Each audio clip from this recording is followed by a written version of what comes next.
তো hello guys, আসসালামু আলাইকুম। আপনারা কেমন আছেন? সবাই ভালো আছেন? আলহামদুলিল্লাহ, আমি খুব ভালো আছি। তো সৌদি আরবে সকাল সকাল সূর্যের তাপ অনেক অতিমাত্রা, দেখতেই পাচ্ছেন আপনারা। তো উপরের হালাত কীরকম, দেখুন সূর্য কীরকম, যেন মাথার উপরে এরকম হয়ে গেছে অবস্থা। সৌদি আরব অনেক তাপ আজকে। তো আপনার ভিডিওতে সবাই লাইক করবেন, শেয়ার করবেন, ফলো করবেন প্লিজ।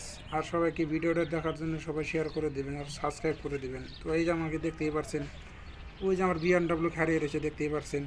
দেখেন এই সৌদি আরবের জায়গা কীরকম সকাল সকাল, এটা অনেক তাপ সকাল সকাল। তো এই যে আমার বিএমডাব্লিউ পাবেন দেখতে, এখন এই যে দেখছেন কি সুন্দর সূর্য। এই একটা হাইলক্স, এই যে আমার এখন এটা আমার হাউসে আমি কাজ করতে থাকি, এখানে আমি কাজ করি। এই যে আমার বিএমডাব্লিউ দেখতেই পাচ্ছেন, এটা আমি চালাই বিএমডাব্লিউ। তো ভিডিওটা সবাই সাবস্ক্রাইব করে দেবেন, শেয়ার করে দেবেন সবাইকে দেখার জন্য।